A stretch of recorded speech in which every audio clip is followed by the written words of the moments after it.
बिस्मिल्लाहिर्रहमानिर्रहीम। Last time हमने पढ़ा था कि स्लोप क्या होता है और स्लोप ऑफ लाइन हम कैसे फाइंड आउट करते हैं।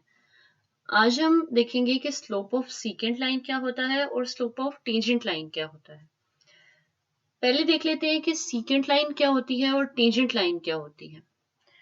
सीकेंट लाइन वो होती है जो किसी भी कर्व को 2 पॉइंट्स पर इंटरसेक्ट करती है। ठीक है।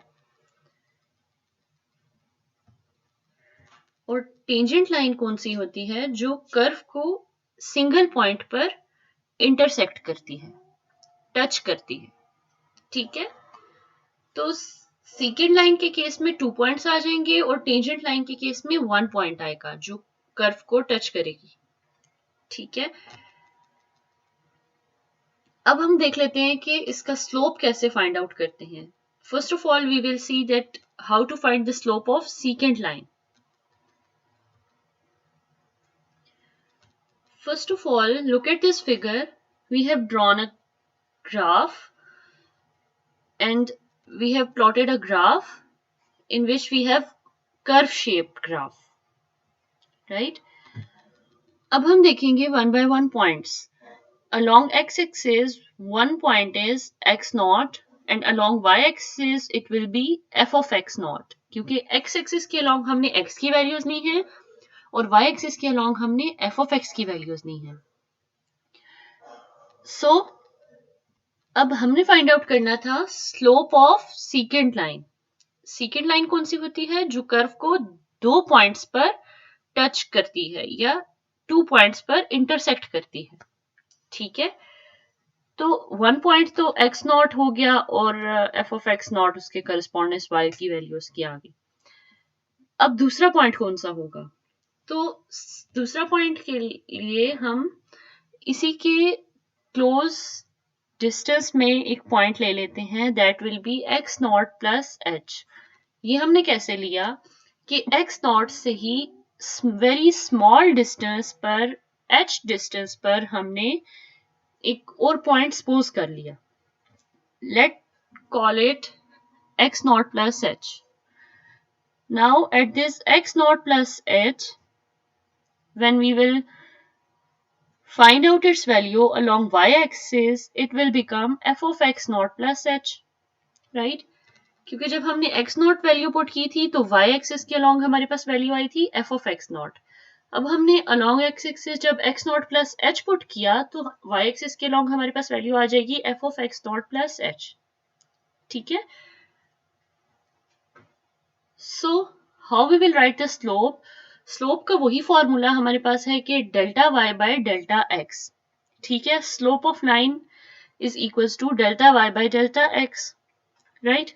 Now what will be the delta y? That is the difference between two points along y-axis.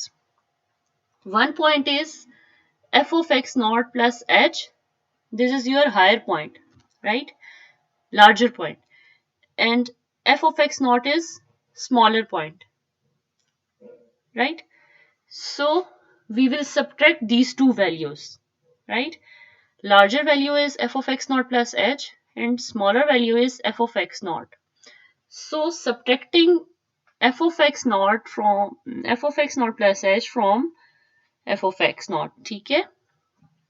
तो हमारे पास क्या वैल्यू आ जाएगी? f of x naught plus h that is larger value और f of x naught that is smaller value.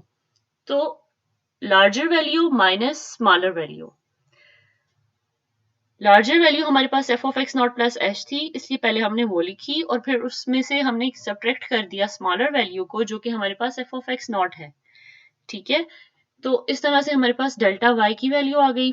अब denominator में हमने delta x की values लिखनी है। डेल्टा x के केस में हमारे पास x की higher value x not plus h है और x की स्मॉलर वैल्यू हमारे पास x नॉट है। हम इन दोनों को अब सब्ट्रैक्ट कर देंगे। ठीक है। डेल्टा x है, दोनों की सब्ट्रैक्शन हो जाएगी। Higher value x not plus h है, लोअर वैल्यू x नॉट है। सो यहाँ पर आ जाएगा x not plus h minus x not, right.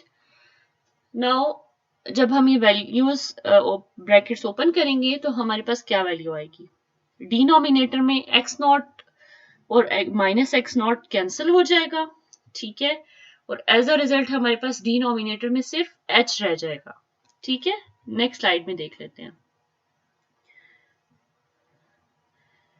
Just like this we x not and minus x not cancel out हो गए और डिनोमिनेटर में हमारे पास सिर्फ h रह गया और न्यूमिनेटर हमारे पास एज इट इज आ गया। So this whole equation of f of x naught plus h minus f of x naught divided by h is the slope of secant line. Okay, now we will discuss about the slope of tangent line. Tangent line कौन सी थी जो curve को single point पर intersect करती थी, ठीक है। अब उसके लिए क्या होगा, ऑलवेज रिमेंबर कि स्लोप ऑफ टेंजेंट लाइन के लिए आपका जो डिस्टेंस है, जो हमने स्टार्ट में सपोज किया था कि x नॉट पॉइंट से हमने h डिस्टेंस पर एक पॉइंट सपोज किया था x नॉट प्लस h, तो वो डिस्टेंस बहुत स्मॉल हो जाएगा, ठीक है।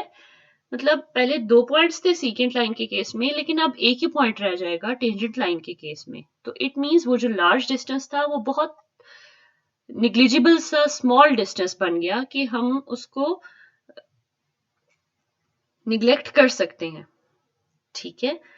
तो इट मींस मैथमेटिक्स की टर्म में हम क्या कहेंगे कि हमारे पास h की वैल्यू बहुत स्मॉल है, इतनी स्मॉल है कि वो अप्रोच कर रही है 0 को, ठीक है। h क्या था, डिस्टेंस था x नॉट का from x not plus h point, जो हमने इन दोनों वैल्यूज के दरमियान डिस्टेंस ऐड किया था, ऐड करके हमने वैल्यू सपोज की थी, h डिस्टेंस हमने सपोज किया था, तो वो डिस्टेंस अब बहुत कम हो गया है, ठीक है। इट मींस जो हमारे पास h है वो अप्रोच कर रहा है 0 को, ठीक है। तो मैथ्स की टर्म में हम जब भी इस तरह की बात करते हैं कि h अप्रोच कर रहा है 0 को, यहाँ पर मींस कोई भी वैल्यू अगर 0 को इन्फिनिटी को अप्रोच कर रही हो तो हम उसको लिमिट की फॉर्म में लिखते हैं, ठीक है। इसलिए हमने यहाँ पर लिखा कि limit of f of x naught plus h minus f of x naught divided by h and h approaches to 0 means h की वैल्यू इतनी स्मॉल है कि वो 0 को अप्रोच कर रही है, ठीक है। और इसका सेंटेक्स क्या है कि हम लिमिट लिख के उसके सबस्क्रिप्ट में h अप्रोचेस टू 0 लिखते हैं, h एरो हेड 0, ठीक है। तो ये हमारे पास बेसिकली फॉर्मूला आ गया है स्लोप ऑफ टेंजेंट लाइन का, ठीक है। और जो स्लोप ऑफ टेंजेंट लाइन का फॉर्मूला है यही बेसिकली आपके पास डेरिवेटिव ऑफ फंक्शन भी होता है, ठीक है। किसी भी फंक्शन का जब आप डेरिवेटिव फाइंड करते हो इन टर्म्स ऑफ डेरिवेटिव, ठीक है, तो स्लोप फाइंड कर सॉरी किसी भी फंक्शन का स्लोप फाइंड करते हो इन टर्म्स ऑफ डेरिवेटिव, तो आप उसका कैसे फाइंड आउट करोगे, with the help of formula of slope of tangent line, clear. That is limit of h approaches to 0, that is limit of f of x naught plus h minus f of x naught divided by h, ठीक है। Simply in formula में आप values put करोगे और आपके पास given result आ जाएगा, limit apply करोगे तो फाइनल रिजल्ट आ जाएगा, ठीक है। तो इस केस में लिमिट कैसे अप्लाई होगी कि h की वैल्यू जब आप 0 पुट करोगे और बाकी x नॉट की वैल्यू जो भी क्वेश्चन में गिवन होगी वो पुट करोगे, तो आपके पास डेरिवेटिव फाइंड आउट हो जाएगा, उसकी एक कांस्टेंट वैल्यू आ जाएगी, क्लियर। वो जब हम नेक्स्ट एग्जांपल करेंगे तो आपको क्लियर हो जाएगा। I hope you get it. If you like it and your knowledge is increased by it, so like and share it with your other friends so they can also get. And maths is just like fun, so enjoy while doing it. Good luck.